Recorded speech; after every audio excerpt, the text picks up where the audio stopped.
we could not have imagined that a global economy already in throes of a slowdown would be pushed into an unprecedented contraction. We could not have also imagined then that our people, as those in other countries, would have to endure the loss of near and dear ones and suffer hardships brought about due to a health crisis. The risk of not having a lockdown was far too high.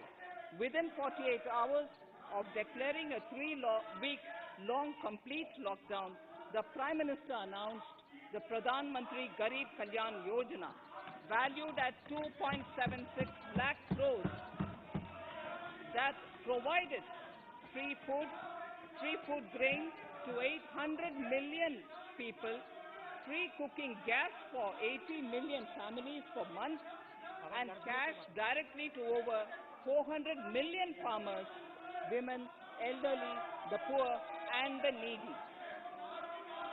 Even as a large section of citizens stayed home, milk, vegetables, fruit suppliers, health and sanitary workers, truck drivers, railways and public transport workers, bank employees, electricity workers, our annadatas, police, firemen, and the armed forces all had to go about their work as normal, but with the additional anxiety of the virus hanging over them. We recognize this, and I think I speak on behalf of everybody in this august house when I express my heartfelt gratitude to these men and women for how they were able to carry out their work and duty to provide for the nation's basics over those crucial months. Speaker, sir, for public good, honorable members of parliament and members of legislative assemblies too offered their salaries. In May 2020, the government announced the Atmanirbhar Bharat package. To sustain the recovery further into the year, we also rolled out 2 more Atmanirbhar packages, 2 and 3. Total financial impact of all the Atmanirbhar Bharat packages, including measures taken by the RBI, was estimated to be about 27.1 lakh crores, which amounts to more than 13% of our GDP. As a government, we kept a watch on the situation and were proactive in our responses. The government, led by the Prime Minister, stretched its resources to deliver for most vulnerable sections of our society, the poorest of the poor, the Dalits, the tribals, the elderly, the migrant workers, and our children. The Pradhan Garib Kalyan Yojana, the 3 Atmanirbhar packages, and announcements made later were like 5 mini budgets in themselves. The Atmanirbhar packages accelerated our pace of structural reforms, redefinition of MSMEs, commercialization of the mining sector, agriculture and labor reforms, privatization of public sector undertakings, one nation, one ration card, production-linked incentive schemes are some of the notable reforms carried out during this period. Faceless income tax assessment, DBT, and financial inclusion are the others. Today, India has 2 vaccines available and has begun medically safeguarding not only her own citizens against COVID-19, but also those of 100 or more countries. It is added comfort to know that 2 or more vaccines are also expected soon. Honorable Prime Minister launched the vaccination drive by crediting and thanking our scientists. We are ever grateful for the strength and rigor of their efforts. Having said that, we are all reminded time and again that our fight against COVID-19 continues into 2021. Now, just as it happened after the 2 world wars, there are signs that the political, economic, and strategic relations in the post-COVID world are changing. This moment in history is the dawn of a new era, one in which India is well poised to truly be the land of promise and hope. I borrow the words of Rabindranath Tagore: "Faith is the bird that feels the light and sings when the dawn is still dark. Faith is the bird that feels the light and sings when the dawn is still dark. In this spirit, I can't help but recall the joy that we as cricket-loving nation felt after the Team India's recent spectacular success in Australia. It has reminded us of all the qualities that we as a people, particularly our youth, epitomize of having abundant promise and the unsuppressed thirst to perform and to succeed. Today, data shows that India now has one of the lowest death rate of 112 per million population and one of the lowest active cases of about 130 per million. This has laid the foundation to the revival we are seeing now in the economy. This budget will be the first of this new decade. This budget will also be a digital budget, and that has happened with all your support. So far, only 3 times has a budget followed a contraction in the economy. All such contractions earlier were as a result of situations typical to India. This time, the contraction in our economy is due to a global pandemic, just like in several other countries. Having said that, I want to confidently state that our government is fully prepared to support and facilitate the economy's reset. This budget provides every opportunity for our economy to raise and capture the pace that it needs for a sustainable growth. 2021 is the year of many important milestones for our history. I mention a few of these. It is the 75th year of independence, 60 years of Goa's accession to India, 50 years of the 1971 India-Pakistan War. It will be the year of the 8th census of independent India. It will also be India's turn at the BRICS presidency, the year for our Chandrayaan-3 mission, and the Haridwar Mahakumbh.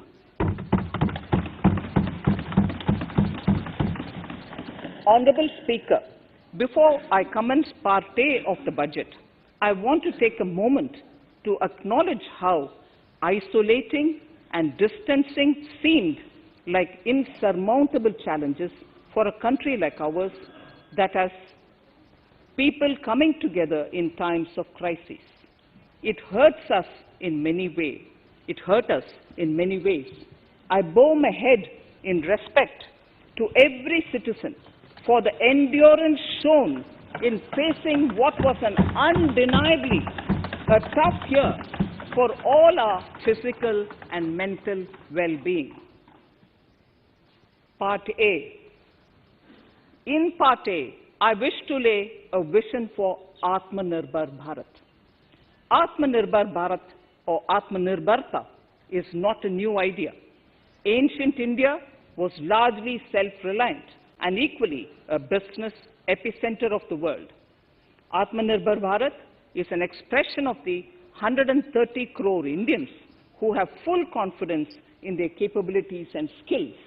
We are already part of international groupings such as the G20 and the BRICS, the Coalition for Disaster Resilient Infrastructure, and the International Solar Alliance are realities today due to India's efforts. The proposals in Part A will further strengthen the sankalp of nation first, doubling farmers' income, strong infrastructure, healthy India, good governance, opportunities for youth, education for all, women empowerment, and inclusive development, among others. Additionally, also on the path to fast implementation are the 13 promises we had made in the budget of 2015-16, which were to materialize during the Amrit Mahotsav of 2022 on the 75th year of our independence. They too resonate with the vision of Atmanirbharta. The budget proposals for 21-22 rest on 6 pillars: health and well-being, physical and financial capital and infrastructure, inclusive development for aspirational India, reinvigorating human capital, innovation and R&D, and as 6th, minimum government and maximum governance. I now move to talking about the first pillar, health and well-being. Even at the outset, I would like to say that the investment on health infrastructure in this budget has increased substantially. Progressively, as institutions absorb more, we shall commit more. Taking a holistic approach to health, we focus on strengthening 3 areas: preventive, curative, and well-being. Health systems. A new centrally sponsored scheme, PM Atmanirbhar Swasth Bharat Yojana, will be launched with an outlay of about 64,180 crores over 6 years. This will develop capacities of primary, secondary, and tertiary care health systems, strengthen existing national institutions, and create new institutions to cater to detection and cure of new and emerging diseases. This will be in addition to the National Health Mission. The main interventions under the scheme are support for over 17,000 rural and 11,000 urban health and wellness centers, setting up integrated public health labs in all districts, and 3,382 block public health units in 11 states, establishing critical care hospital blocks in 602 districts and 12 central institutions, strengthening of National Center for Disease Control, its 5 regional branches and 20 metropolitan health surveillance units, expansion of the integrated health information portal to all states and UTs to connect all public health labs, operationalization of 17 new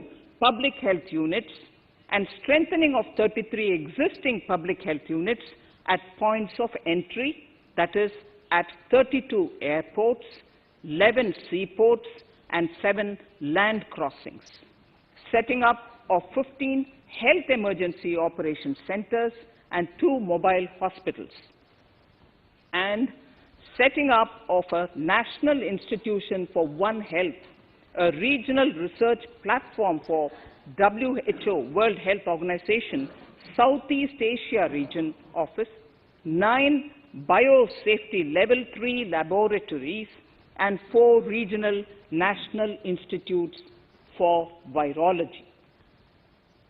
Nutrition. To strengthen nutritional content, delivery, outreach, and outcome, we will merge the supplementary nutrition program and the Poshan Abhiyan and launch the Mission Poshan 2.0. We shall adopt an intensified strategy to improve nutritional outcomes across 112 aspirational districts. Universal coverage of water supply. The World Health Organization has repeatedly stressed the importance of clean water, sanitation, and clean environment as a prerequisite to achieving universal health. The Jal Jeevan Mission Urban will be launched. It aims at universal water supply in all 4,378 urban local bodies with 2.86 crores household tap connections, as well as liquid waste management in 500 Amrit cities. It will be implemented over 5 years with an outlay of 2,87,000 crores.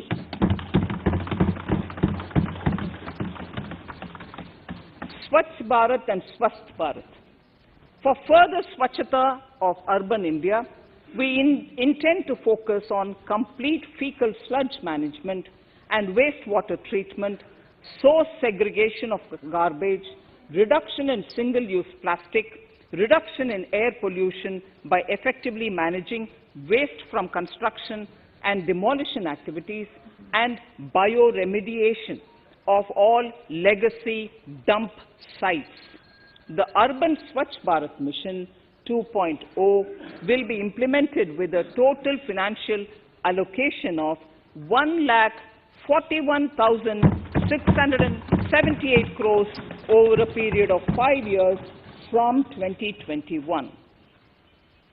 Clean air. To tackle the burgeoning problem of air pollution, I propose to provide an amount of 2,217 crores of rupees for 42 urban centers with a million-plus population in this budget. Scrapping policy. We are separately announcing, Honorable Speaker, a voluntary vehicle scrapping policy to phase out old and unfit vehicles.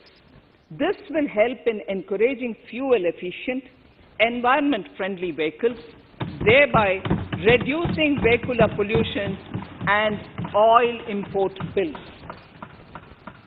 Vehicles would undergo fitness tests in automated fitness centers after 20 years in case of personal vehicles and after 15 years in case of commercial vehicles. Details of the scheme will be separately shared by the ministry. Vaccines. The pneumococcal vaccine, a made-in-India product, is presently limited to only 5 states. It will be rolled out across the country. This will avert more than 50,000 child deaths annually. Honorable Speaker, I have provided 35,000 crores of rupees for COVID-19 vaccines in this year 21-22.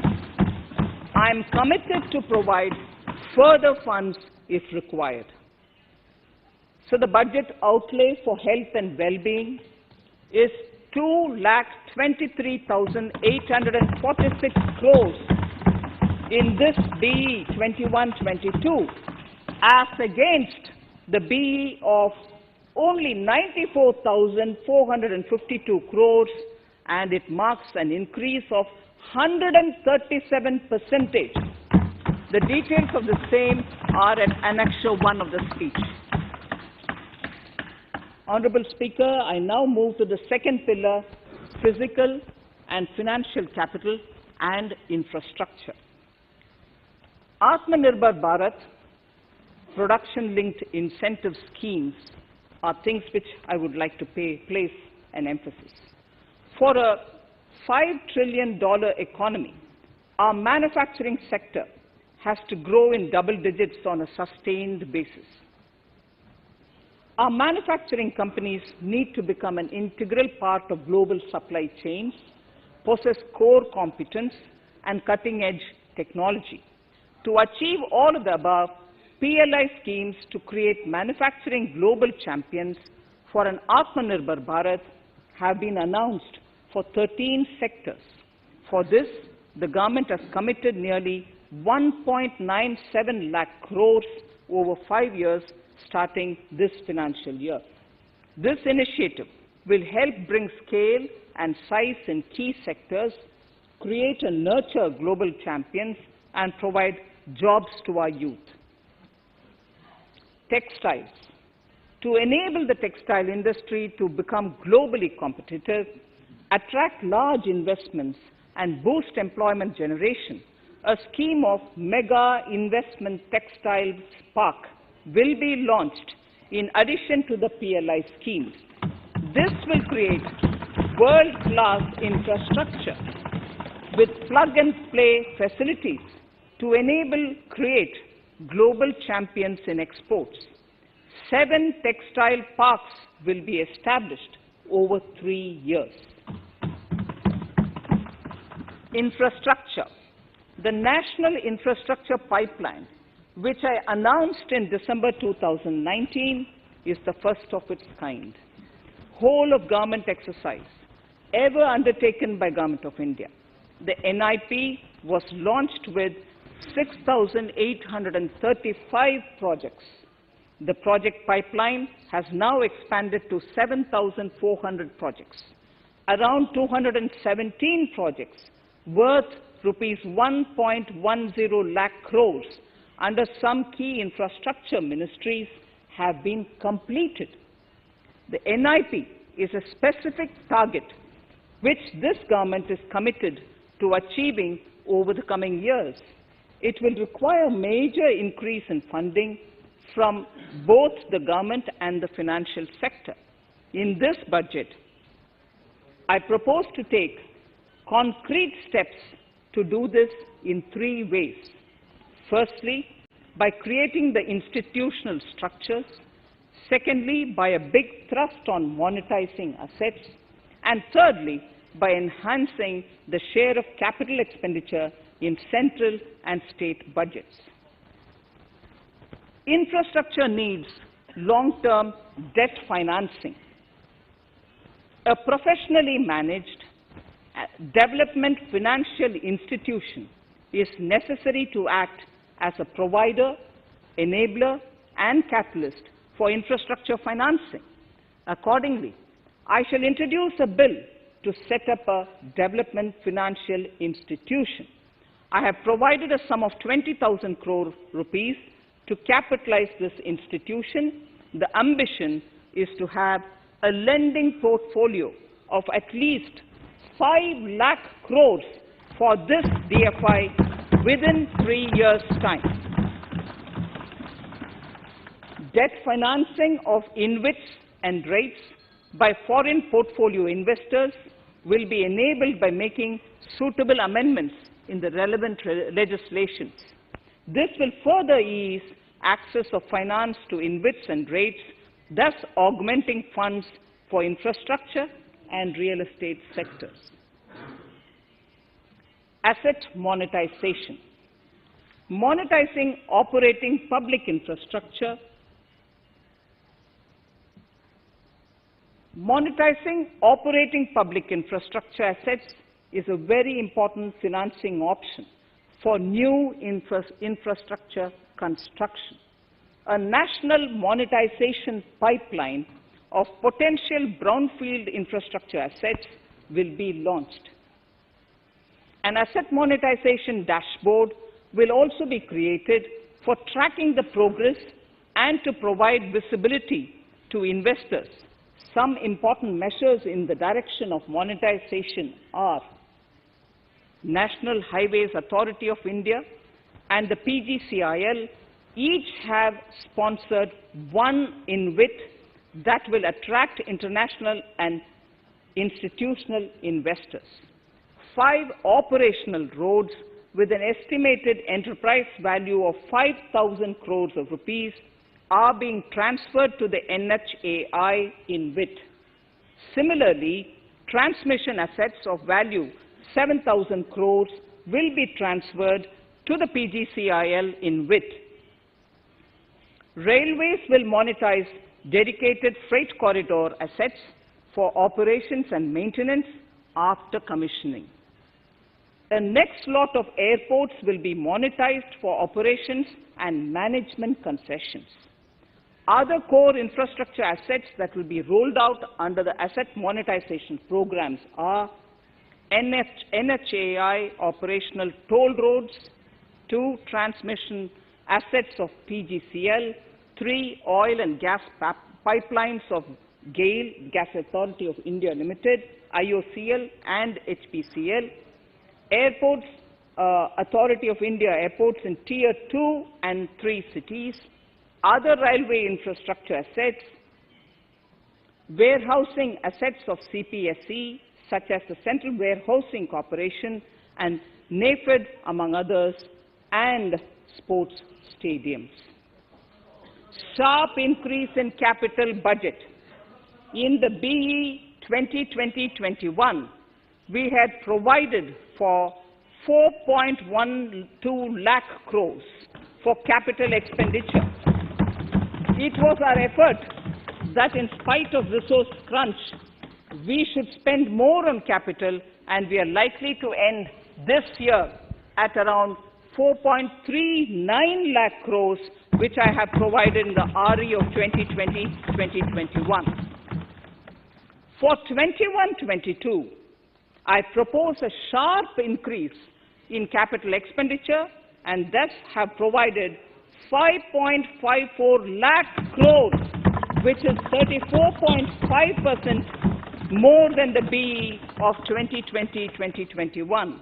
Of this, I have kept a sum of more than 44,000 crores in the budget head of the Department of Economic Affairs to be provided for projects, programs, or departments that show good progress in capital expenditure and are in need of further funds.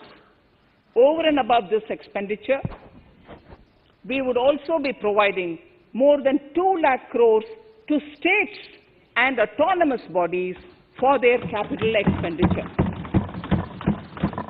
We will also work out specific mechanisms to nudge states to spend more of their budget on creation of infrastructure.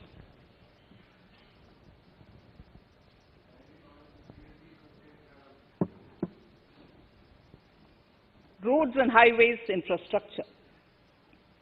More than 13,000 kilometer length of roads at a cost of 3.3 lakh crores has already been awarded under the 5.35 lakh crores Bharatmala Pariyojana project, of which 3,800 kilometers have been constructed. By March 2022, we would be awarding another 8,500 kilometers and complete an additional 11,000 kilometers of national highway corridors. To further augment road infrastructure, more economic corridors are also being planned. Some are 3,500 kilometers of national highway works in the state of Tamil Nadu at an investment of 1.03 lakh crores. These include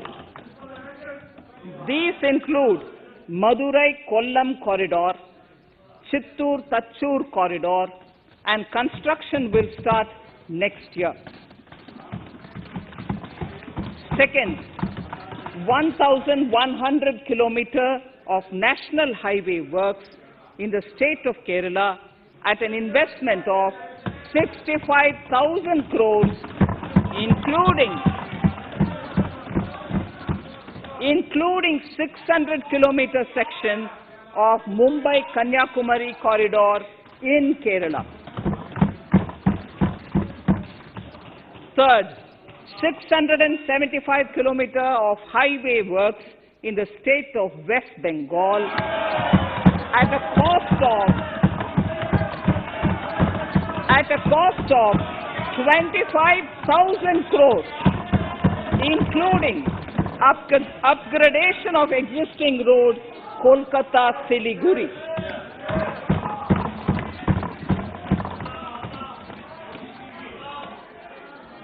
National highway works of around 19,000 crores are currently in progress in the state of Assam. Further works of more than 34,000 crores covering more than 1,300 kilometers of national highways will be undertaken in the state in the coming 3 years. Some of the flagship corridors and other important projects that would see considerable activity in 2021-22 are in Annexure 2 to my speech. I am also providing an enhanced outlay of 1,18,101 crores for Ministry of Road Transport and Highways, of which 1,08,230 crores is for capital, the highest ever provided. Railway infrastructure. Honorable Speaker, sir, Indian Railways have prepared a National Rail Plan for India 2030. The plan is to create a future-ready railway system by 2030. Bringing down the logistic costs for an industry is at the core of our strategy to enable Make in India. It is expected that Western Dedicated Freight Corridor and Eastern Dedicated Freight Corridor will be commissioned by June 2022. The following additional initiatives are also proposed. The Sonnagar-Gomo sections, 263 kilometers of Eastern Dedicated Freight Corridor, will be taken up in PPP mode in this year itself. Gomo-Dankuni section of 274.3 kilometers will be also taken up shortly in short succession. We will undertake future dedicated freight corridor projects, namely East Coast Corridor from Kharagpur to Vijayawada, East-West Corridor from Bhusawal to Kharagpur to Dankuni, and North-South Corridor from Itarsi to Vijayawada. Detailed project reports will be undertaken in the first phase. Broad gauge route kilometers, RKM as they refer to, electrified is expected to reach 46,000 kilometers, 46,000 RKM. That is 72% by end of 2021 from 41,548 RKMs on 1st October 2020. 100% electrification of broad gauge routes will be completed by December 2023. For passenger convenience and safety, the following measures are being proposed. We will introduce the aesthetically designed Vista Dome LHB coach on tourist routes to give better travel experience to passengers. The safety measures undertaken in the past few years have borne results. To further strengthen this effort, high-density network and highly utilized network routes of Indian Railways will be provided with an indigenously developed automatic train protection system that eliminates train collision due to human error. I am providing a record sum of 1,10,055 crores for railways, of which 1,07,100 crores is for capital expenditure only. Urban infrastructure. We will work towards raising the share of public transport in urban areas through expansion of metro rail networks and augmentation of city bus services.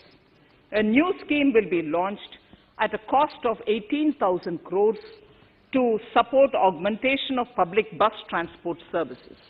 The scheme will facilitate deployment of innovative PPP models to enable private sector players to finance, to acquire, to operate, and to maintain over 20,000 buses.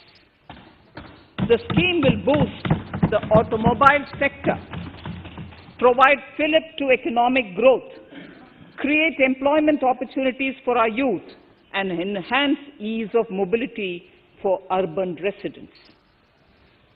A total of 702 kilometers of conventional metro is operational, and another 1,016 kilometers of metro and RRTS is under construction in 27 cities. Two new technologies, that is Metro Light and Metro Neo, will be deployed to provide metro rail systems at much lesser cost with same experience, convenience, and safety in Tier 2 cities and peripheral areas of Tier 1 cities also. Central counterpart funding will be provided to Kochi Metro Railway Phase 2 of 11.5 kilometer at a cost of 1,957.05 crores. Chennai Metro Railway Phase 2 of 118.9 kilometers at a cost of 63,246 crores. Bengaluru Metro Railway Project Phase 2A and 2B of 58.19 kilometers at a cost of 14,788 crores. Nagpur Metro Rail Project Phase 2 and Nashik Metro at a cost of 5,976 crores and 2,092 crores respectively. Power infrastructure.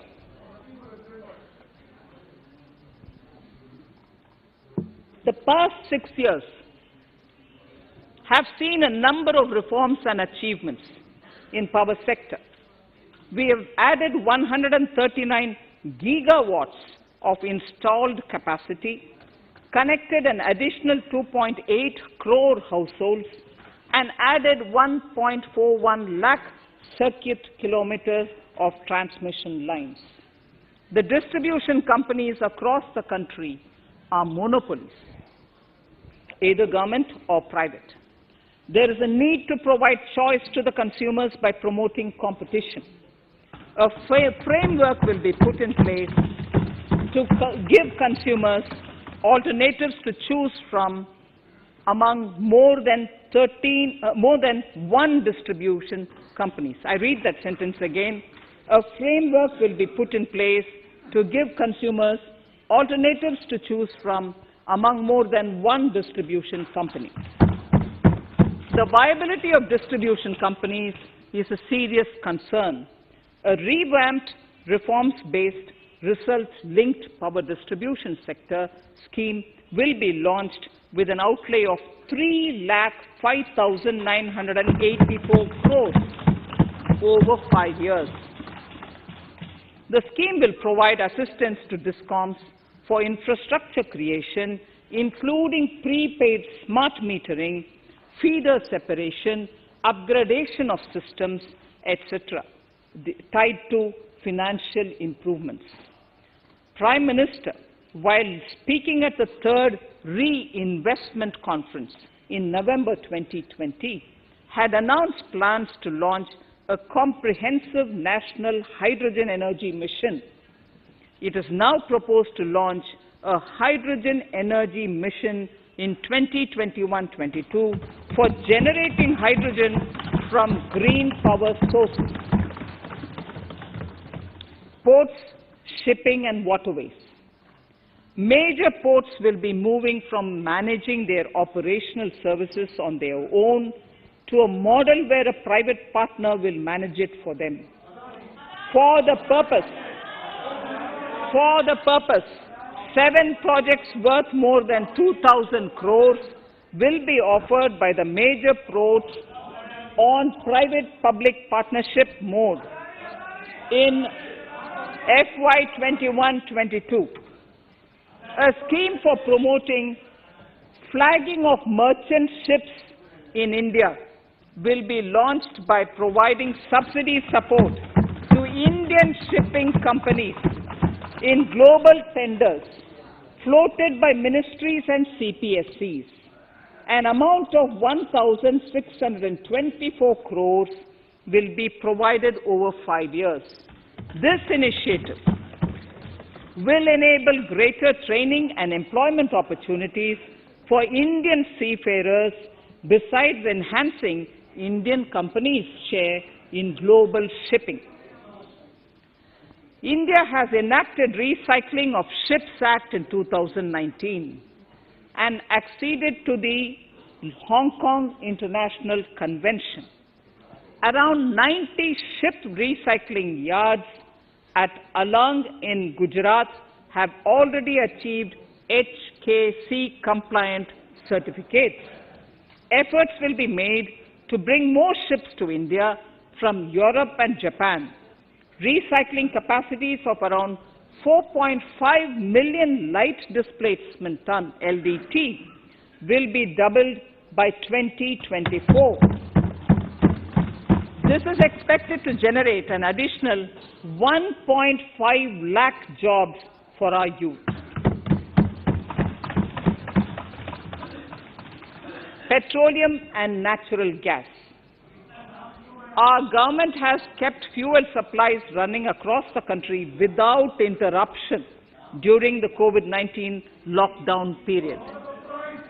Taking note of the crucial nature of the sector in people's lives, the following key initiatives are being announced. 1. Ujjwala scheme, which has benefited 8 crore households, will be extended to cover 1 crore more beneficiaries. We will add 100 more districts in next 3 years to the city gas distribution network. A gas pipeline project will be taken up in the Union Territory of Jammu and Kashmir. An independent gas transport system operator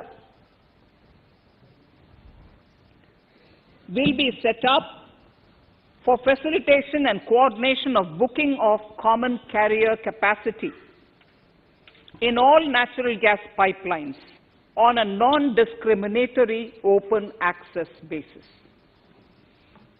Financial capital.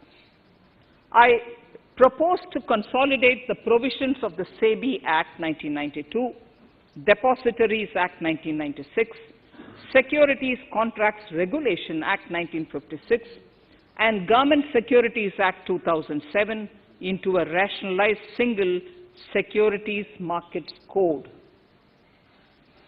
The government would support the development of a world-class fintech hub at the GIFT Ifsc. To instill confidence amongst the participants in corporate bond market during times of stress and to generally enhance secondary market liquidity, it is proposed to create a permanent institutional framework. The proposed body would purchase investment-grade debt securities both in the stressed and normal times and help in the development of the bond market. In the budget 2018-19, government had announced its intent to establish a system of regulated gold exchanges in the country. For the purpose, SEBI will be notified as the regulator, and Warehousing Development and Regulatory Authority will be strengthened to set up a commodity market ecosystem arrangement, including vaulting, assaying, logistics, etc., in addition to warehousing. Towards investor protection, I propose to introduce an investor charter as a right of all financial investors across all financial products. To give a further boost to the non-conventional energy sector, I propose to provide additional capital infusion of 1,000 crores to Solar Energy Corporation of India and 1,500 crores to Indian Renewable Energy Development Agency. I propose to amend the Insurance Act 1938 to increase the permissible FDI limit from 49% to 74% in insurance companies and allow foreign ownership and control with safeguards. Under the new structure, the majority of directors on the board and key management persons would be resident Indians, with at least 50% of directors being independent directors and specified percentage of profits being retained as general reserve. Stressed asset resolution by setting up a new structure. The high level of provisioning by public sector banks of their stressed assets calls for a measure to clean up the bank books. An asset reconstruction company limited, an asset management company would be set up to consolidate and take over the existing stressed debt and then manage and dispose of the assets to alternative investment funds and other potential investors for eventual value realization. Recapitalization of PSB. To further consolidate the financial capital capacity of PSBs, further recapitalization of 20,000 crores is proposed in 21-22.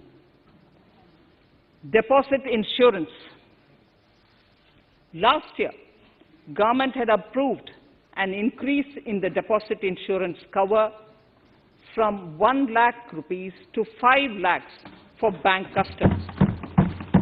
I shall be moving amendments to DICGC Act 1961 in this session itself to streamline the provision so that if a bank is temporarily unable to fulfill its obligations, the depositors of such bank can get easy and time-bound access to their deposits to the extent of the deposit insurance cover.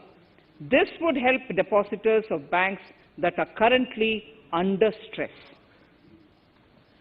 To improve credit discipline, while continuing to protect the interests of small borrowers, for NBFCs with minimum asset size of 100 crores, the minimum loan size eligible for debt recovery under the Securitization and Reconstruction of Financial Assets and Enforcement of Security Interests (Frbm Act 2002, it is proposed to be reduced from the existing level of 50 lakhs to 20 lakhs.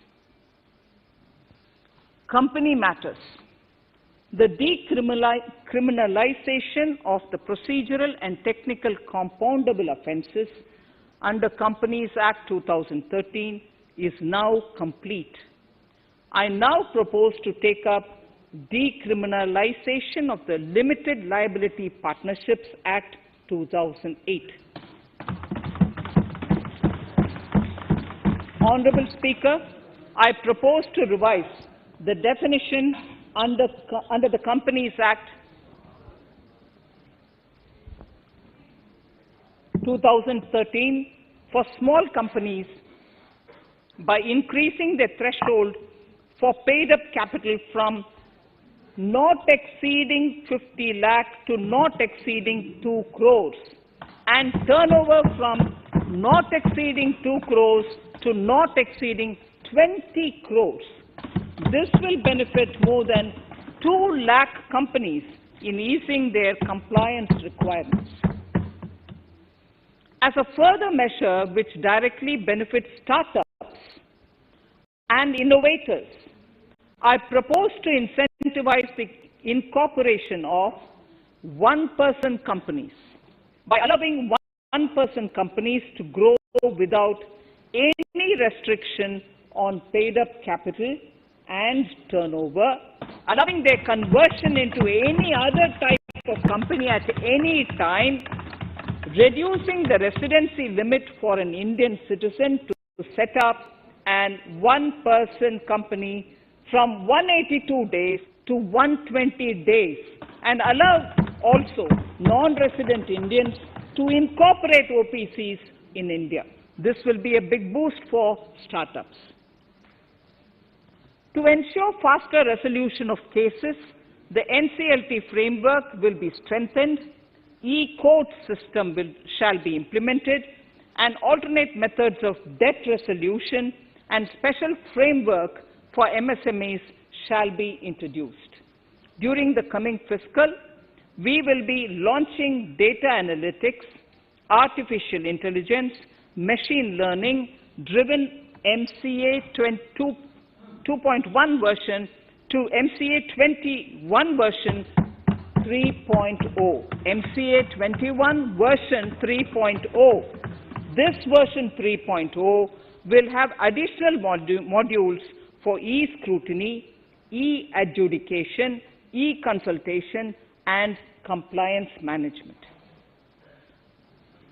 Disinvestment and strategic sale. In spite of COVID-19, we have kept working towards strategic disinvestment.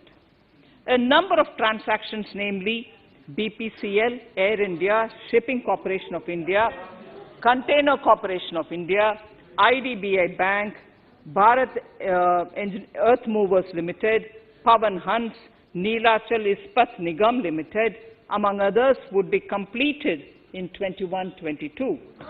Other than IDBI Bank, we propose to take up the 2 public sector banks and 1 general insurance company in the year 21-22.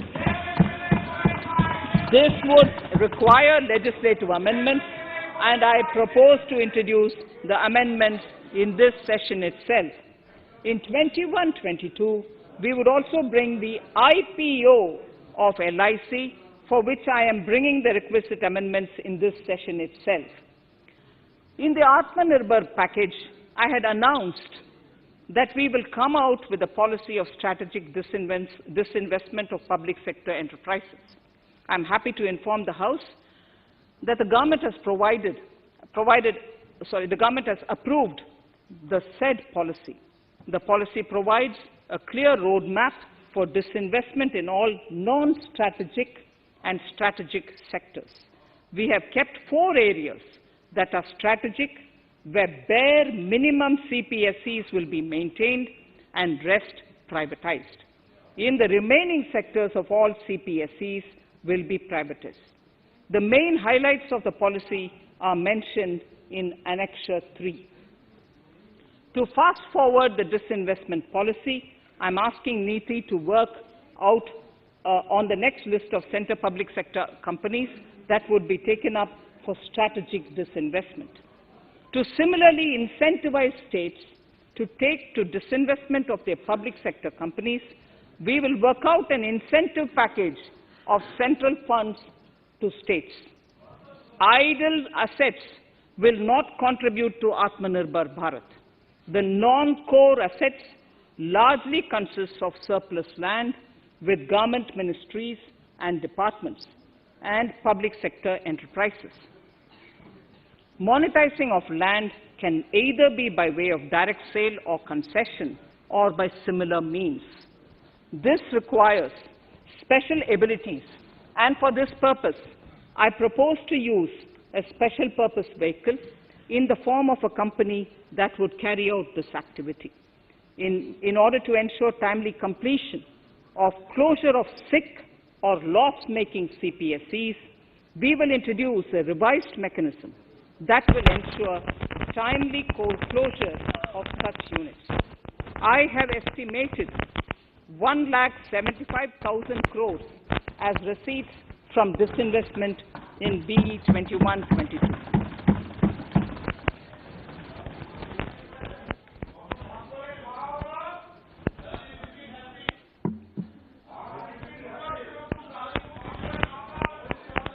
Government financial reforms. Under the Treasury Single Account, the TSA system, autonomous bodies directly draw funds from the government's account at the time of actual expenditure, saving interest costs. We will extend the TSA system for universal application from 21-22. On the recommendation of the 15th Finance Commission, we have undertaken a detailed exercise to rationalize and bring down the number of centrally sponsored schemes. This will enable consolidation of outlays for better impact. The government is committed to the development of multi-state cooperatives and will provide all support to them. To further streamline the ease of doing business for cooperatives, I propose to set up a separate administrative structure for them. So the third pillar of Atmanirbhar Bharat, inclusive development for aspirational India. Honorable Speaker, sir, under this pillar, I will cover agriculture and allied sectors, farmers' welfare and rural India, migrant workers and labor, and financial inclusion. Agriculture. Our government is committed to the welfare of farmers. The MSP regime has undergone a sea change to assure price that is at least 1.5 times the cost of production across all commodities.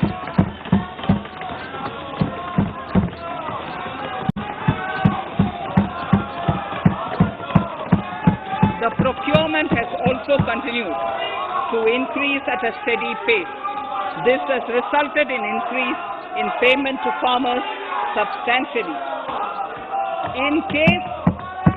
In case of wheat, a total amount paid to farmers in 2013-14.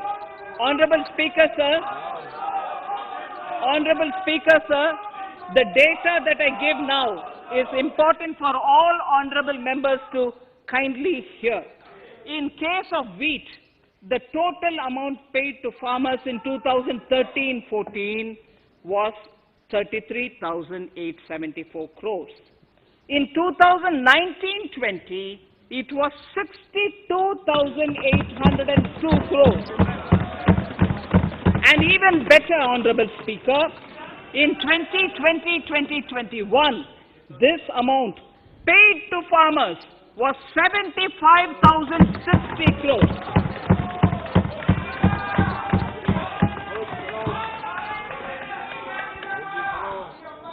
Honorable Speaker, again an important fact, the number of wheat growing farmers that were benefited increased in 2020-21 to 43.36 lakhs compared to 35.57 lakhs in 2019-20. That much of an increase within 1 year. For paddy, again an important data. For paddy, the amount paid in 2013-14 was 63,928 crores. In 2019-20, this increased to 1,41,930 crores. Even better, in 2020-2021,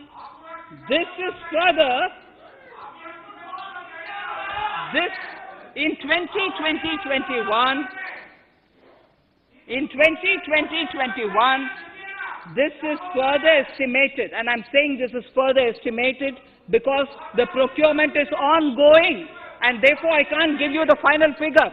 This is further estimated to increase to 1,72,752 crores. The number of farmers benefited increased from 1.24 crores in 2019-20 to 1.54 crores in 2020-21. In the same way, Honorable Speaker, sir, in the case of pulses, the amount paid in 2013-14 was 236 crores.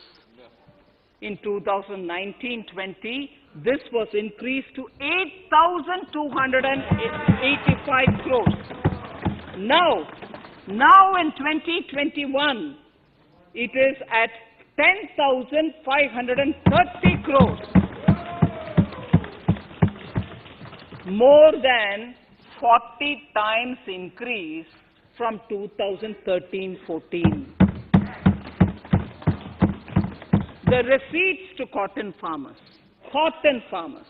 have seen a stupendous increase from 90 crores in 2013-14 to 25,974 crores I'm giving you data as of 27th January 2021. This is bound to increase. From 90 crores for cotton farmers in 2013-14 to 25,974 crores in 2021. All the details in complete narration is available in Annexure 4 to my speech. Early this year, Honorable Prime Minister had launched the Swamitva scheme. Under this, a record of rights is being given to property owners in villages. Up till now, about 1.80 lakh property owners in 1,241 villages have been provided cards. I propose during 21-22 to extend this to cover all states and union territories. To provide adequate credit to our farmers, I have enhanced the agricultural credit target to 16.5 lakh crores in this year. We will focus on ensuring increased credit flow to animal husbandry, Pashupalan, dairy, and to Matsyakar, to the fisheries. We are enhancing the allocation to the Rural Infrastructure Development Fund from 30,000 crores to 40,000 crores. The Micro Irrigation Fund, with a corpus of 5,000 crores, has been created under NABARD. I propose to double it by augmenting it by another 5,000 crores. To boost value addition in agriculture and allied products and their exports, the scope of Operation Green Scheme, that is presently applicable to only tomatoes, onions, and potatoes, will be enlarged to include 22 perishable crops.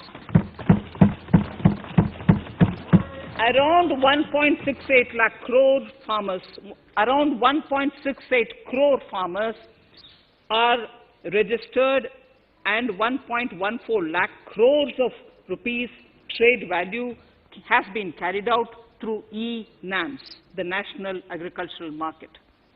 Keeping in view the transparency and the competitiveness that e-NAM has brought into the agricultural market, 1,000 more mandis will be integrated with e-NAM.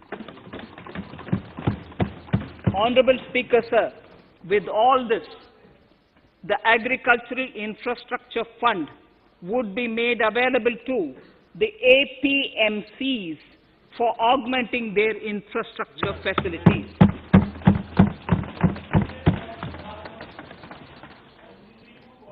Fisheries. I am proposing substantial investments in the development of modern fishing harbors and fish landing centers. To start with, 5 major fishing harbors, Kochi, Chennai, Visakhapatnam, Paradip, and Petua Ghat, will be developed as hubs for economic activity. We will also develop inland fishing harbors and fish landing centers along the banks of rivers and waterways. Seaweed farming is an emerging sector with potential to transform the lives of coastal communities. It will provide large-scale employment and additional incomes. To promote seaweed farming and cultivation, I propose a multi-purpose seaweed park to be established in Tamil Nadu. Migrant workers and laborers. We have launched the One Nation, One Ration Card scheme, through which beneficiaries can claim their rations anywhere in the country. Migrant workers in particular benefit from the scheme. Those staying away from their families can partially claim their ration where they are stationed, while their family in their native places can claim the rest. I am happy to inform you that One Nation, One Ration Card plan is under implementation by 32 states and union territories, reaching about 69 crore beneficiaries. That's a total of 86% beneficiaries covered. The remaining 4 states and UTs will be integrated in the next few months. To further extend our efforts towards the unorganized labor force, migrant workers in particular, I propose to launch a portal that will collect relevant information on gig workers, building and construction workers, among others. This will help formulate health, housing, skill, insurance credit, and food schemes for all migrant workers. We will conclude a process that began 20 years ago with the implementation of the 4 labor codes. For the first time globally, social security benefits will be extended to gig and platform workers.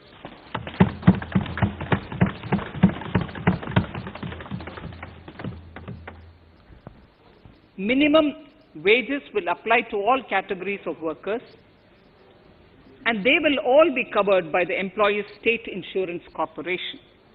Women will be allowed to work in all categories and also in the night shifts with adequate protection.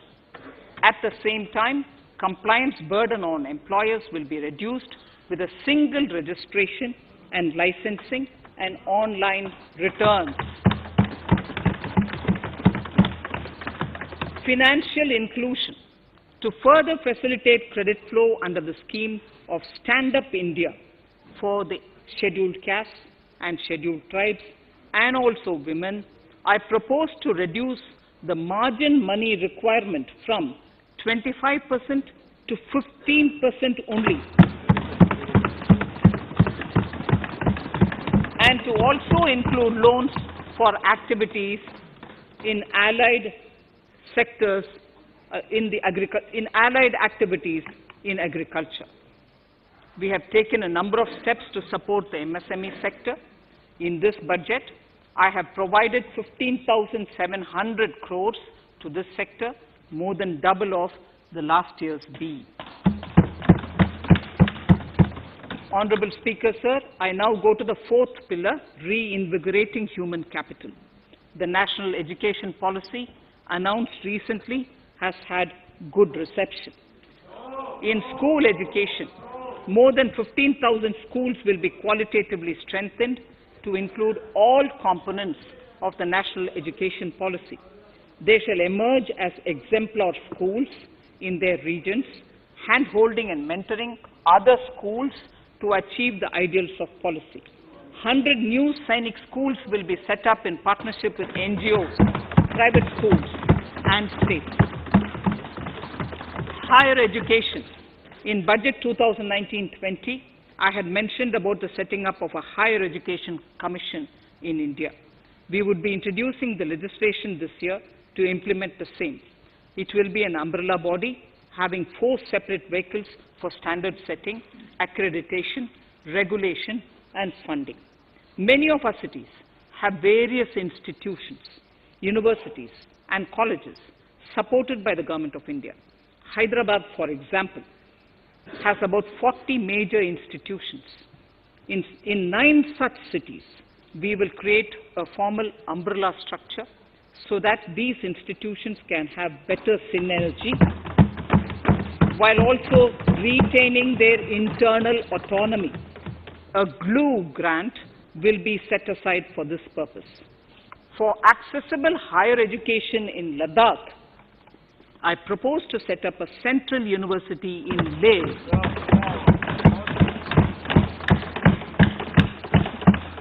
The other important projects to be taken up as a part of the NEP are listed in Annexure 5. Scheduled caste and scheduled tribes welfare. We have set ourselves a target of establishing 750 Eklavya model residential schools in our tribal areas. I propose to increase the unit cost of each such school from 20 crores, which is what it is now, to 38 crores, and for hilly and difficult areas to 48 crores.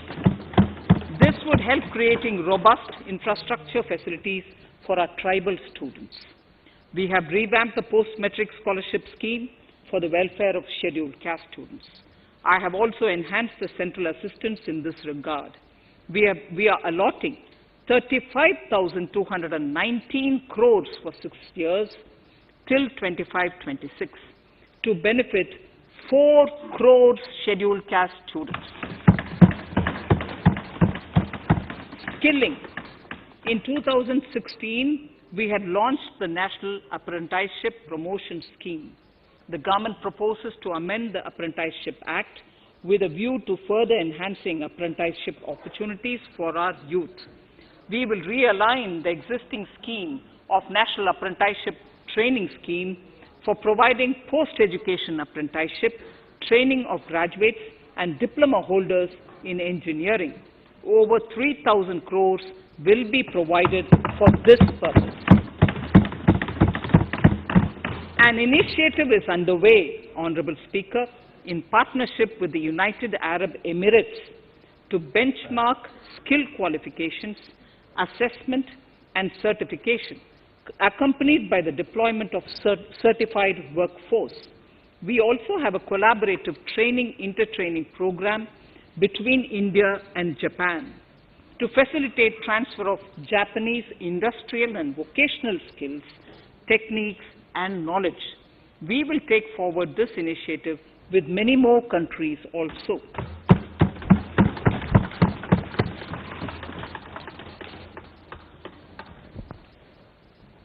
innovation and R&D. In my budget speech of 2019, I had announced the National Research Foundation.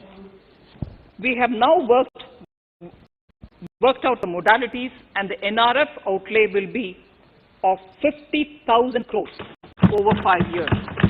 It will ensure that the overall research ecosystem in the country is strengthened with focus on identified national priority thrust areas. There has been a manifold increase in digital payments in the recent past. To give a further boost to digital transactions, I earmarked 1,500 crores for a proposed scheme that will provide financial incentive to promote digital mode of payment. We will undertake a new initiative, National Language Translation Mission. This will enable the wealth of governance and policy-related knowledge on the internet being made available in major Indian languages.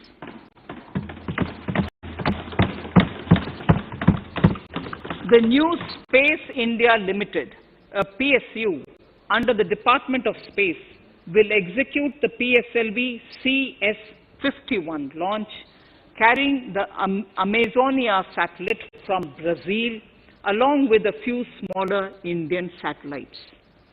As part of the Gaganyaan mission activities, 4 Indian astronauts are being trained on generic spaceflight aspects in Russia. The first unmanned launch is slated for December 2021. Our oceans are a storehouse of living and non-living resources. To better understand this realm, we will launch a deep ocean mission with a budget outlay of more than 4,000 crores over 5 years. This mission will cover deep ocean survey exploration and projects for the conservation of deep sea biodiversity. I come to the 6th pillar, Honorable Speaker, minimum government, maximum governance. Honorable Speaker, sir, this is the last of the 6 pillars. This will outline plans for reforms in one of our core principles of minimum government, maximum governance. We have taken a number of steps to bring reforms in tribunals in the last few years for speedy delivery of justice. Continuing with the reforms process, I now propose to take further measures to rationalize the functioning of tribunals. We have introduced the National Commission for Allied Healthcare Professionals Bill in Parliament. National Commission for Allied Healthcare Professionals Bill in the Parliament, with a view to ensure transparent and efficient regulation of 56 allied healthcare professionals. Additionally, to bring about transparency, efficiency, and governance reforms in the nursing profession, the National Nursing and Midwifery Commission Bill will be introduced by the government for passing. To have ease of doing business for those who deal with government or CPSEs and carry out contracts, I propose to set up a conciliation mechanism and mandate its use for quick resolution of contractual disputes. This will instill confidence in private investors and contractors. Honorable Speaker, sir, the forthcoming census could be the first digital census in the history of India.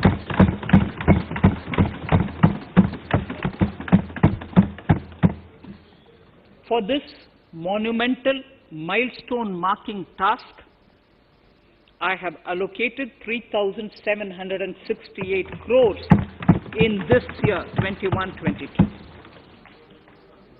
Honorable Speaker, Goa is celebrating the Diamond Jubilee year of the state's liberation from Portuguese rule. From the Government of India's side, I propose to grant 300 crores to the Government of Goa for the celebration.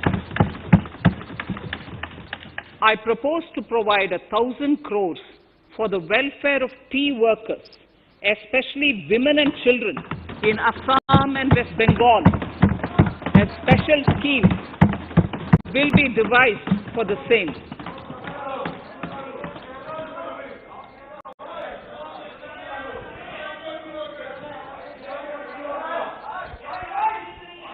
Fiscal position.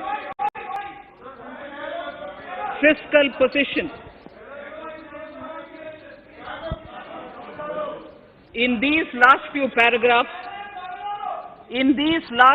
paragraphs of part A of my speech, I draw the attention of this august House to the fact that at the beginning of the current financial year, the pandemic's impact on the economy resulted in a weak revenue inflow.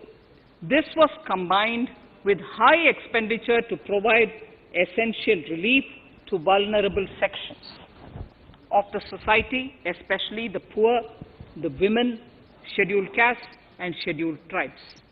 Unlike many other countries, we opted for a series of medium-sized packages during the pandemic so that we could calibrate and target our response according to the evolving situation.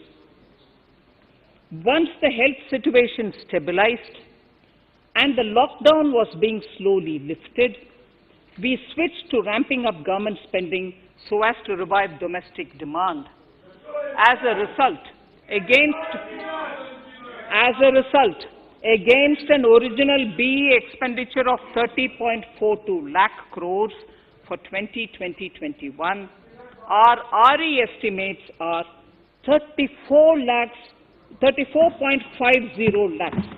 30.42 now within the year going up to 34.5 lakh crores. We have maintained quality of expenditure. The capital expenditure estimated in the RE is 4.39 lakh crores as against 4.12 lakh crores in the BE stage. So the beginning of the year, we had marked only 4.12 lakh, whereas it is 4.39 lakh crores as we end the year.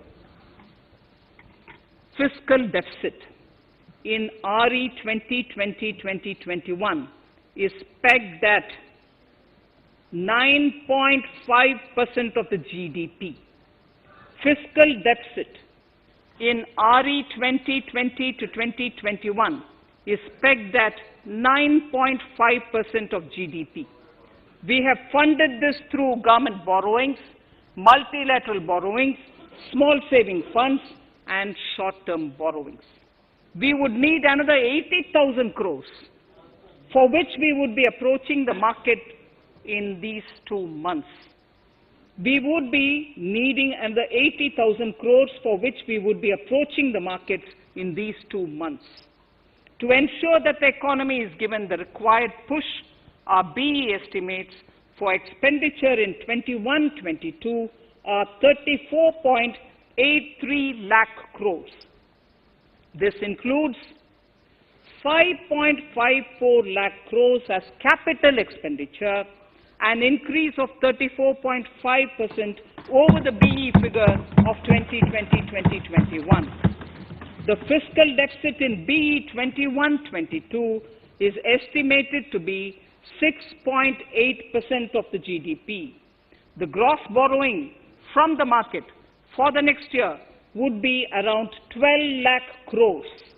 We plan to continue with our path of fiscal consolidation and intend to reach the fiscal deficit level below 4.5% of the GDP by 2025-2026, with a fairly steady decline over the period.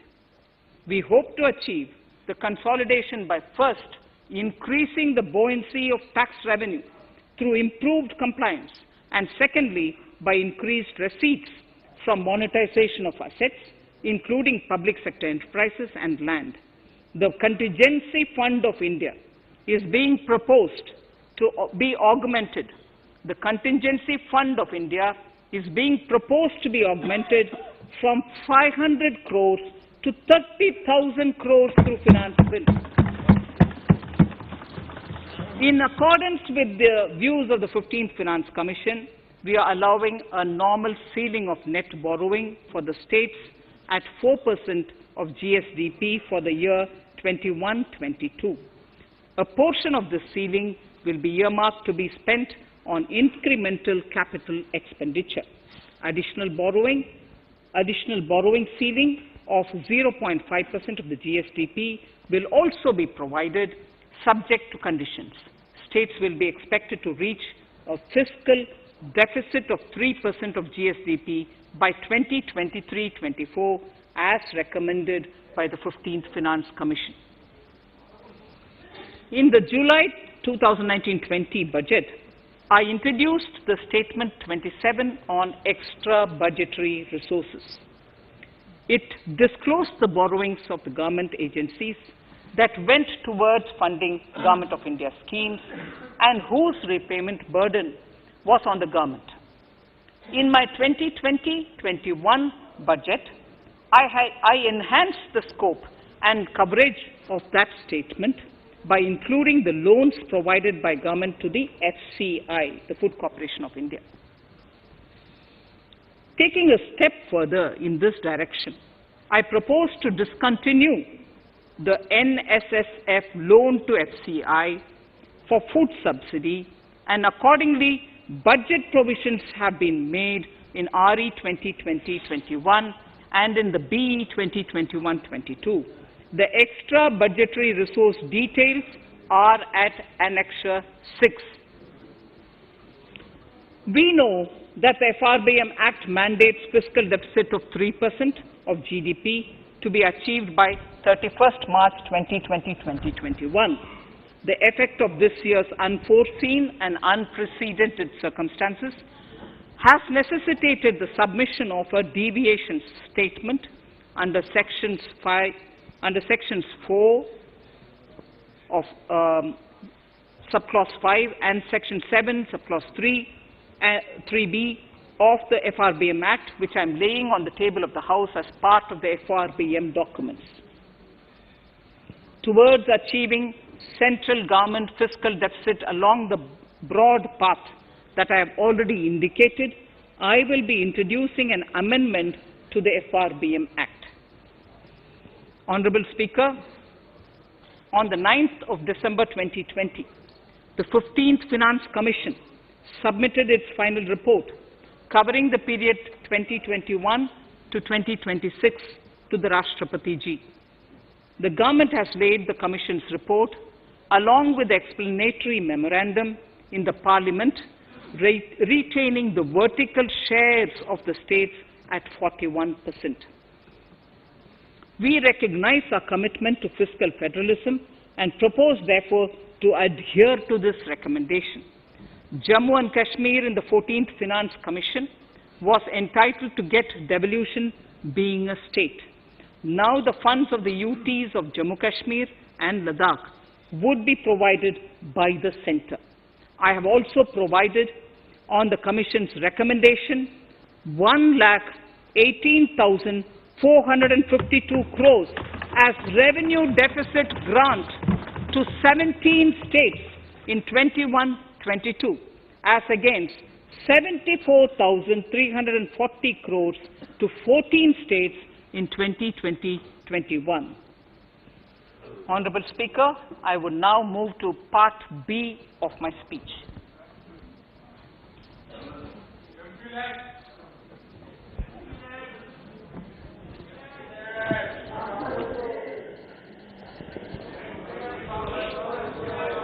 Honorable Speaker, the world is facing a serious challenge of the pandemic and its aftershock. In these trying times, when many economies are struggling to revive, our people and our industry have exhibited remarkable resilience.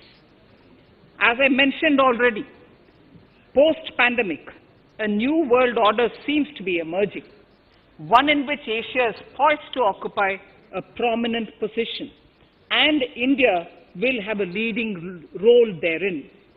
In this scenario, our tax system has to be transparent, efficient, and should promote investments and employment in our country. At the same time, it should put minimum burden on our taxpayers. I borrow the words of Thiruvalluvar, the saint, ஏற்றலும் ஈட்டலும் காத்தலும் காத்த வகுத்தலும் நல்ல வல்லதரசு. A king or a ruler is the one who creates and acquires wealth, protects and distributes it for common good. Tirukkural. Direct tax proposals. Keeping this in mind, the words of Tirukkural, our government introduced a series of reforms in the direct tax system for the benefit of our taxpayers and the economy. Few months prior to the pandemic, in order to attract investments, we slashed our corporate tax rate to make it among the lowest in the world.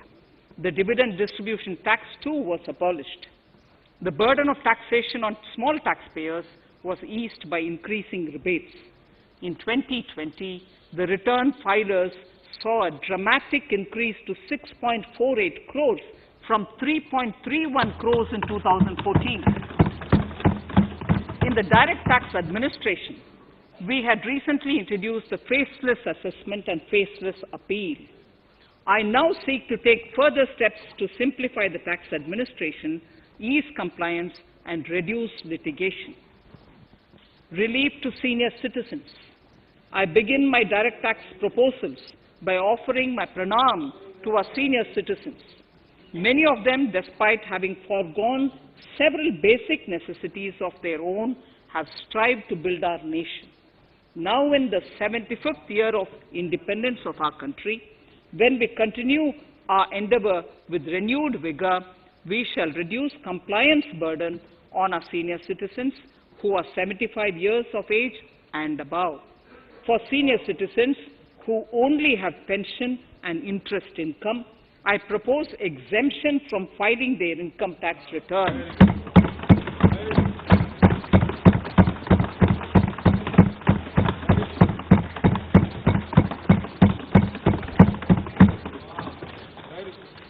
The paying bank will deduct the necessary tax on their income. Reduction in time for income tax proceedings. This is a very key announcement if you are asking me.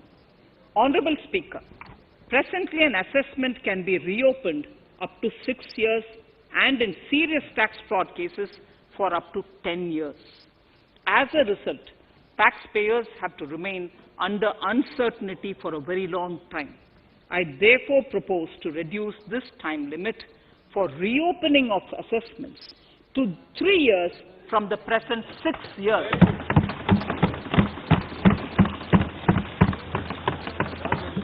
In serious tax evasion cases too, only where there is evidence of concealment of income of 50 lakh or more in a year.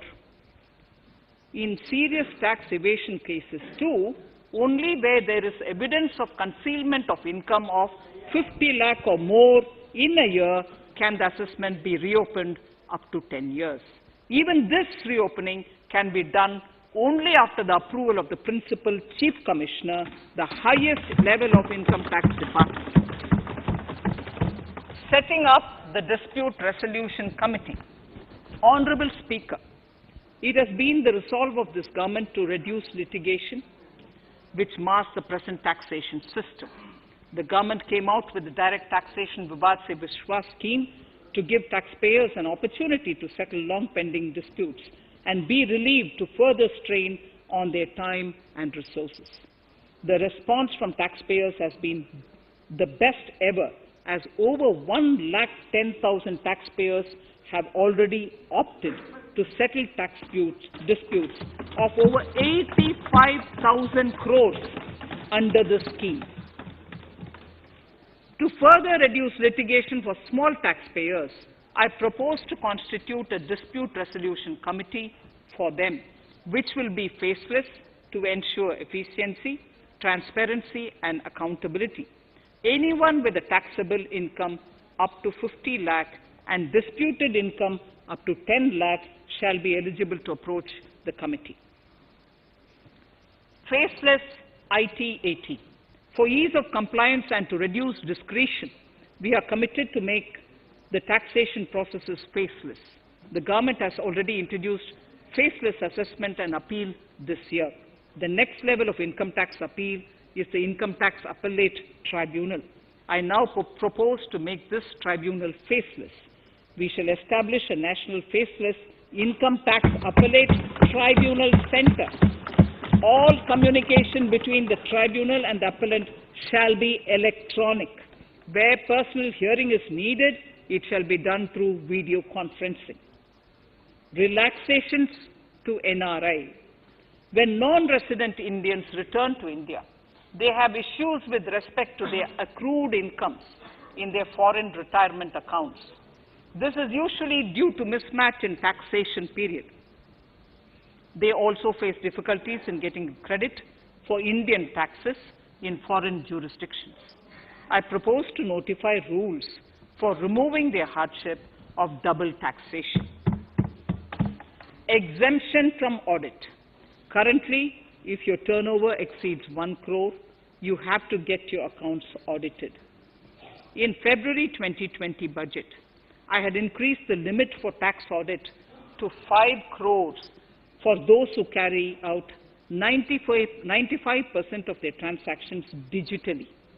To further incentivize digital transactions and to reduce compliance burden, I propose to increase this limit for tax audit for such persons from 5 crores to 10 crores. Relief for dividend. In the previous budget, I had abolished the dividend distribution tax in order to incentivize investment. Dividend was made taxable in the hands of shareholders. Now, in order to provide ease of compliance, I propose to make dividend payment to rate and InvIT exempt from TDS.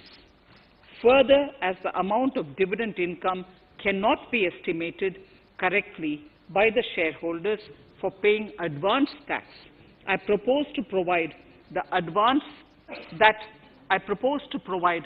that advance tax liability on dividend income shall arise only after the declaration or payment of dividend. Also, for the foreign portfolio investors, I propose to enable deduction of tax on dividend income at lower treaty rate.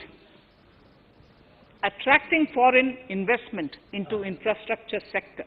In the last budget, for attracting foreign investment in the infrastructure sector, we had granted 100% tax exemption, subject to certain conditions, to foreign sovereign wealth funds and pension funds on their income from investment in Indian infrastructure. We have noticed that few of such funds are facing difficulties in meeting some of the conditions. In order to ensure that a large number of funds invest in India, I propose to relax some of these conditions relating to prohibition on private funding, restriction on commercial activities, and direct investment in infrastructure. In order to allow funding of infrastructure by issue of zero-coupon bonds, I propose to make notified infrastructure debt funds eligible to raise funds by issuing tax-efficient zero-coupon bonds. Affordable housing.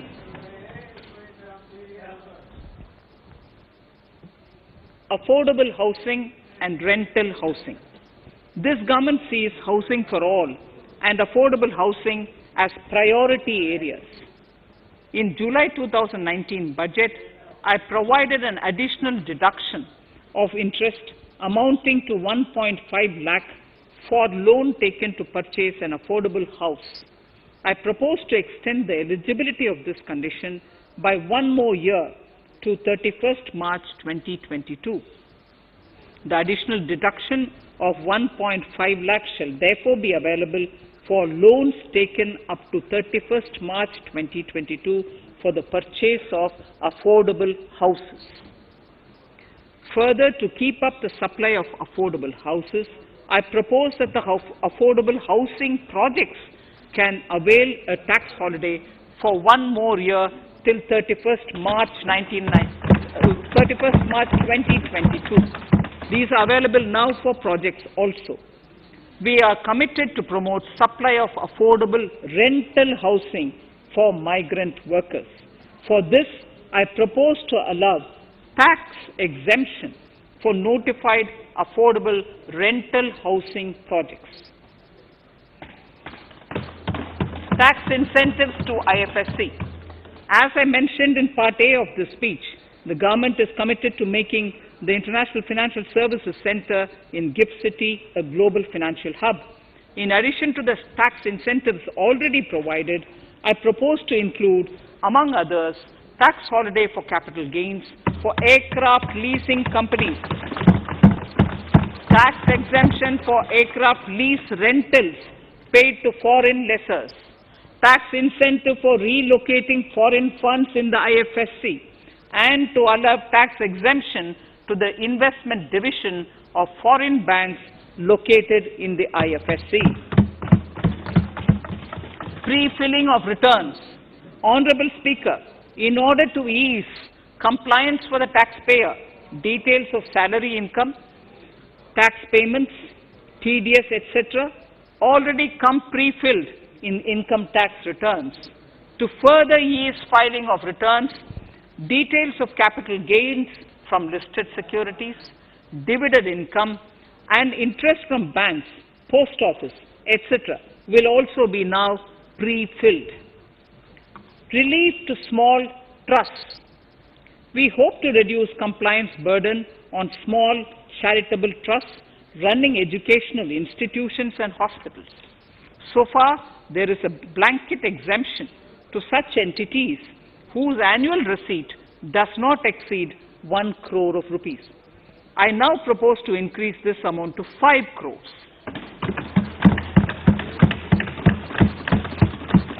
Labor welfare. We have noticed that some employers deduct the contribution of employees toward provident funds, superannuation funds, and other social security funds, but do not deposit these contributions within the specified time.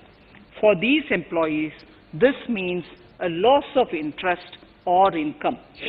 In cases where an employer later becomes financially unviable, non-deposit results in a permanent loss for the employees.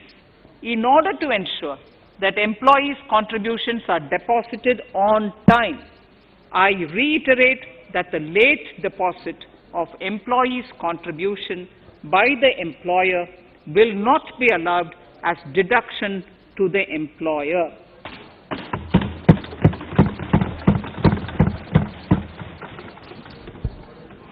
Incentives for startups. In order to incentivize startups in the country, I propose to extend the eligibility for claiming tax holiday for startups by 1 more year, till 31st March 2022. Further, in order to incentivize funding for the startups, I propose to extend the capital gains exemption for investment in startups by 1 more year, till 31st March 2022. Sir, I now come to indirect tax proposals, GST. Before I come to my indirect tax proposals, I would like to appraise the House on GST. The GST is now 4 years old, and we have taken several measures to further simplify it. Some of the measures include nil return through SMS, quarterly return and monthly payment for small taxpayers, electronic invoice system, validated input tax statements, pre-filled editable GST return, and staggering of returns filing. The capacity of GST and system has also been enhanced. We have also deployed deep analytics and artificial intelligence to identify tax evaders and fake billers and launched special drives against them. The results speak for themselves. We have made record collections in the last few months. The GST Council has painstakingly thrashed out thorny issues. As chairperson to the Council, I want to assure this House that we shall take every possible measure to smoothen the GST further and to remove anomalies such as inverted duty structure. Custom duty rationalization. Our custom duty policy should have the twin objective of promoting domestic manufacturing and helping India get on to global value chain and export better. The thrust now has to be on easy access to raw materials and exports of value-added products. Towards this, last year, we started overhauling the customs duty structure, eliminating 80 outdated exemptions. I also thank everyone who responded overwhelmingly to a crowdsourcing call for suggestions on this revamp. I now propose to review more than 400 old exemptions this year. I repeat, I now propose to review more than 400 old exemptions this year. We will conduct this through extensive consultations, and from 1st October 2021, we will put in place a revised customs duty structure free of distortions. I also propose that any new customs duty exemptions, therefore, henceforth will have validity up to 31st March, following 2 years from the date of the issue. Electronic and mobile phone industry. Domestic electronic manufacturing has grown rapidly. We are now exporting items like mobiles and chargers. For greater domestic value addition, we are withdrawing a few exemptions on part of chargers and sub-parts of mobiles. Further, some parts of mobiles will move from nil rate to a moderate 2.5%. Iron and steel. MSMEs and other user industries have been severely hit by a recent sharp rise in iron and steel prices. Therefore, we are reducing customs duty uniformly to 7.5% on semis, flats, and long products of non-alloy, alloy, and stainless steels. To provide relief to metal recyclers, mostly MSMEs, I am exempting duty on steel scrap for a period up to 31st March 2022. Further, I am also revoking ADD and CVD on certain steel products. Also, to provide relief to copper recyclers, I am reducing duty on copper scrap from 5% to 2.5%. Textiles. The textile sector generates employment and contributes significantly to the economy. There is a need to rationalize duties on raw material inputs to man-made textiles. We are now bringing nylon chain on par with polyester and other man-made fibers. We are uniformly reducing the BCD rates on caprolactam, nylon chips, nylon fiber, and yarn to 5%. This will help the textile industry, MSMEs, and also overall exports. Chemicals. We have calibrated customs duty rates on chemicals to encourage domestic value addition and to remove inversions.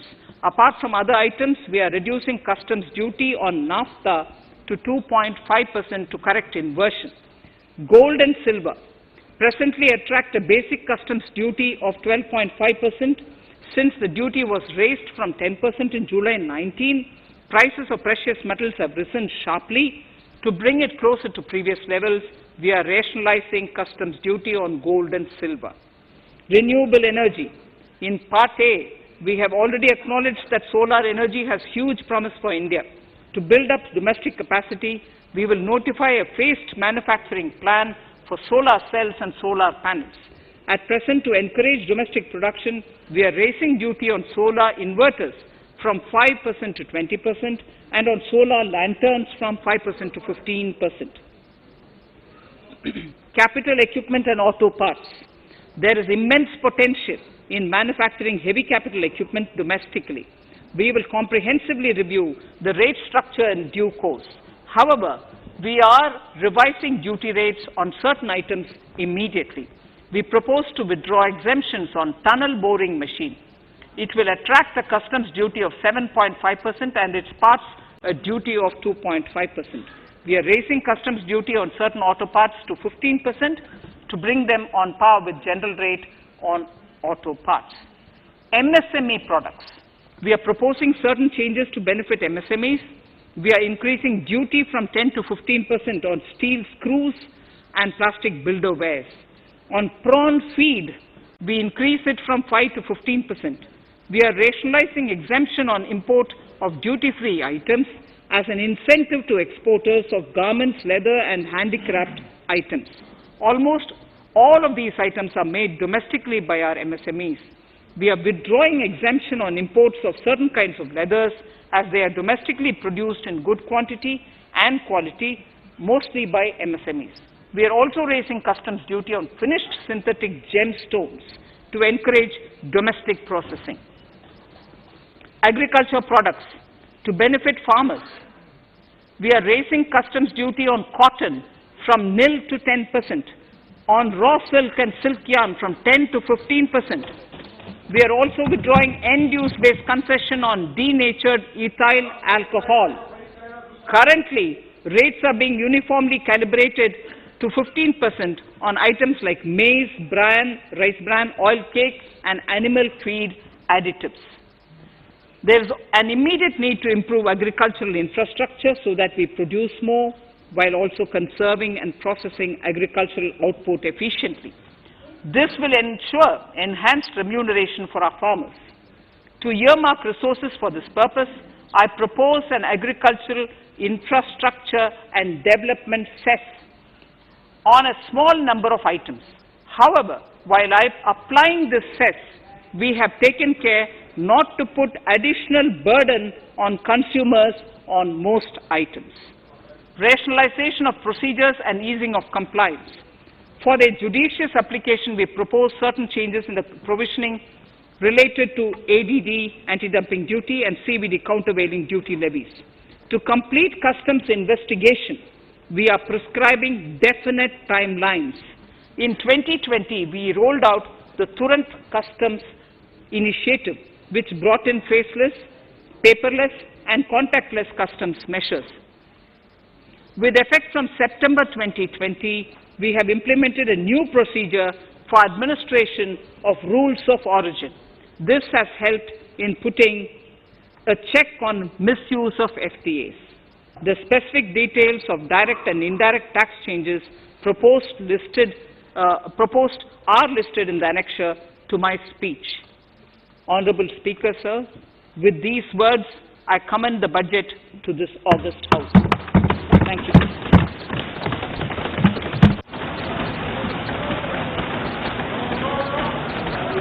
Item number 1, माननीय मंत्री जी, item number 1.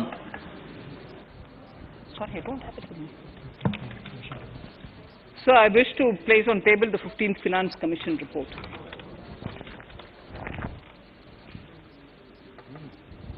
Item number 3, माननीय मंत्री जी.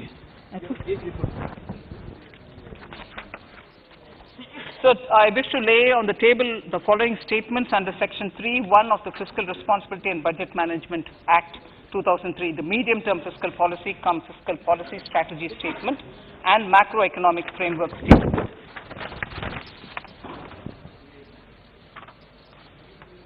Item number 4. So, I wish to seek your permission to move for leave to introduce the Finance Bill 2021. प्रश्न ये कि विधेयक को पुनर्स्थापित करने की अनुमति प्रदान की जाए. जो सदस्य इसके पक्ष में हाँ कहें, जो सदस्य इसके विरोध में ना कहें. मेरे विचार में निर्णय हाँ वालों के पक्ष में हुआ, हाँ वालों के पक्ष हुआ.